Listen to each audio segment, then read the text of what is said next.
আব্বার সকল সম্পত্তির ভাগ বোন পাবে নাকি শুধু জমির ভাগ পাবে? খুব দরকারি একটি প্রশ্ন ভাই। আল্লাহ রাব্বুল আলামিন বাবা মায়ের সম্পদে ছেলেদের যেরকম অধিকার রেখেছেন, মেয়েদেরও কি রেখেছেন? অধিকার রেখেছেন। এই অধিকারটা শুধু জমি জমাতে না, সকল সম্পদে। এমন কি বাবার ঘর, বাবার আপনার আসবাবপত্র, ব্যবসা বাণিজ্য, কল কারখানা, দোকানপাট, ব্যাংক ব্যালেন্স যা আছে, এই সব কিছুর মূল্য নির্ধারণ করে সেখান থেকে আনুপাতিক হারে মেয়েদেরকে দিতে হবে। আমি প্রায় সময় বলার চেষ্টা করি, আমাদের দেশে বাবা বা মা মারা যাওয়ার পরে ভাই হিসাবে বোনের হক পাই পাই করে কোরআন বর্ণনা অনুযায়ী বুঝাই দিচ্ছেন, এরকম মায়ের পুত খুব কম আছে। আপনাদের মধ্যে কয়জন আছেন হাত তোলেন দেখি? বাবা মারা গেছে, মা মারা গেছে, বোনের হক বুঝাই দিচ্ছেন, হাত তোলেন দেখি কয়জন আছেন? দেখেন হাত কিন্তু উঠছে না। অনেকেরই বাবা মারা গেছেন, মা মারা গেছেন, হাত কিন্তু উঠছে না। খুব ভালো করে শুনে রাখেন, ভালো করে শুনে রাখেন।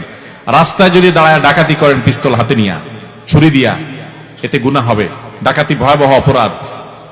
আপনি যদি চুরি করেন আর জনের হক মেরে খান, এতে অপরাধ হবে। অন্যের হক মেরে খেলে যে অপরাধ হয়, ভালো করে শুনে রাখেন। বাবা মায়ের সম্পদ থেকে বোনকে যেভাবেই হোক বঞ্চিত করছেন, হক দেন নাই, অপরাধ তার চাইতে বেশি হবে। কেন বেশি হবে জানেন?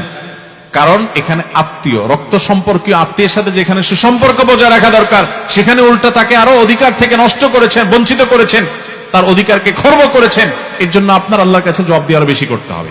এই দেশে ল্যান্ডের মালিকানা দেখবেন মেয়েদের নাম খুঁজে পাবেন না। আপনি কয়টা জমিতে মেয়েদের নাম পাবেন? দলিলে দেখবেন সব ছেলেদের নাম। ব্যাপারটা কি? ব্যাপার হলো ভাইরা বোনদের হক মেরে খাওয়ার জন্য জাল হাদিস বানাইছে। বলে যে বাবার বাড়ির সম্পত্তি মেয়েরা নিলে তাদের এটা সয় না। শুনছেন আপনারা জাল হাদিস? বাবার বাড়ির সম্পদ খেয়ে ছেলে বড়লোক হয়ে যেতে পারবে, কিন্তু বোনকে দিবে না। এই 2 নম্বরে আমরা অনেকে করি কি করি না? অনেকে আবার এইটা করে না, একটু কৌশল করে। কৌশলটা আমি বলি। কৌশলটা হলো, ধরেন বাবা মারা গেছে, মা মারা গেছে, বোনদেরকে ডাকে ভাইরা। এটার নাম আমি দিছি বাটপার ভাই। এই বাটপার ভাইরা ডেকে বলে, এখন বোন দেখো, বাবা তো যা রেখে গেছে দেখছো, বাবার জন্য অনেক পয়সা করে আমি খরচ করা লাগছে, অসুখ বিসুখ ছিল, আর তোমাদেরকে তো বিয়ে শাদী দিছি, সামনেও দেখাশোনা করা লাগবে, বোন বাগিনা আসো। এখন তোমাদের তো এখানে কোরআন হাদিস অনুযায়ী আপনার হক আছে। মৌলভী সাহেব বলছে যেটা দিতে হবে, আল্লাহ কোরআনে বলছেন ফরিদাতাম মিনাল্লাহ, আল্লাহর নির্ধারণ, এটা দিতে হবে। এখন তোমরা কি বলো? এমন ভাবে উপস্থাপন করে, বোনরা চিন্তা করে বাবার বাড়ি বিটায় উঠে দাঁড়াইতে হবে, এসে পা রাখতে হবে, এখানে একটু বেড়াইতে আসতে হবে, এখানে নারী পোতা আছে, বাবা মার স্মৃতি আছে, আসতেই হবে। যদি ভাগে নিয়ে যাই, ভাই ভাবি তো আর তাকায়ও কথা বলবে না, তো দরকার হলেও বলে থাক ভাই, দেওয়া লাগবে না, আমরা খুশি। এই 2 নম্বরই করা হয় কি হয় না? মেয়েদের সাথে 2 নম্বরইটা এখানে না, বাসর রাত থেকে শুরু হয়। বাসর রাতে ওই যে চলা অঙ্কের মোহর ধরে মেয়ের বাপরা বোকার মতো পায় না 10 টাকাও ধরে 10 লাখ টাকা। তো ছেলেও কম বাট পান না। বাসর ঘরে যায় বউরে বলে, দেখো মোহর তো 10 লাখ ধরছে, আল্লাহ রহমতে কয়দিন পরে ইটালি চলে যাব, কত 10 লাখ আসবে, সবই তো তোমার। এখন তুমি অনুমতি না দিলে তো আমি সামনে আগাইতে পারি না, তুমি কি বলো? এবার মেয়েরাও বোকা, সহজ সরল আমাদের দেশে, বলেছে আরে বলেন কি, টাকা দিয়ে আমি কি করব, সেসব লাগবে না। সে মাফ করে দেয়, বাস ছেলে পার পায়ে গেল আর কি।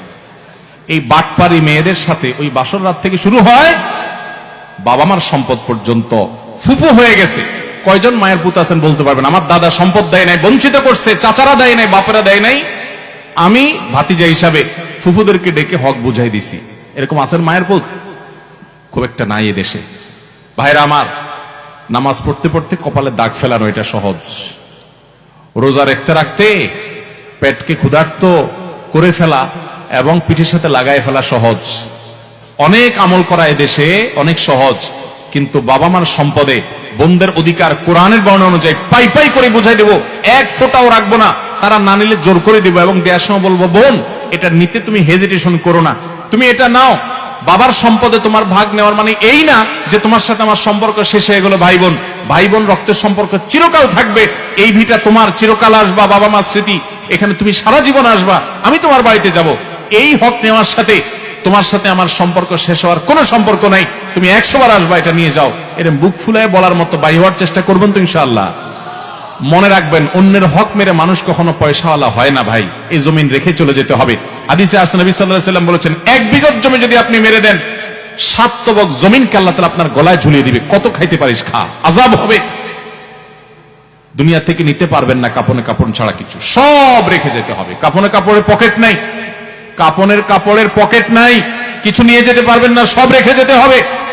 কার জন্য তাহলে 2 নম্বরই করবেন? কিয়ামতের ময়দানে এই বোন আল্লাহর কাঠ গড়ায় আপনাকে আসামি করে দাঁড় করিয়ে আপনার বিরুদ্ধে বিচার চাইবে এবং বিচার করবেন আল্লাহ তাআলা। তো সেদিন দিতে পারবেন না, আমল দিয়ে দিতে হবে। তার আগে দুনিয়াতে বোনদের হক দেব তো ইনশাআল্লাহ। বোনদের হক শুধুমাত্র বাবার জমিনে থাকে না। অনেক ছেলেরা আছে, বাংলাদেশের 99% মানুষ বলতে পারি আমি প্রায়, যে বাবার হক দেয় যারা, তারা ওই মাঠের জমি জমাতে কিছু লামসাম ভাগ দিয়ে দেয়, থোক কিছু দিয়ে দেয়, গর্বিটাতে দেয় না, বলে যে এটা ছেলেদের। সবগুলার মূল্য বের করে তাদেরকে সেই মূল্য আনুপাতিক হারে তাদের প্রাপ্য বুঝাই দিতে হবে। দেব তো সবাই ইনশাআল্লাহ। আল্লাহ আমাদের তৌফিক দান করুন।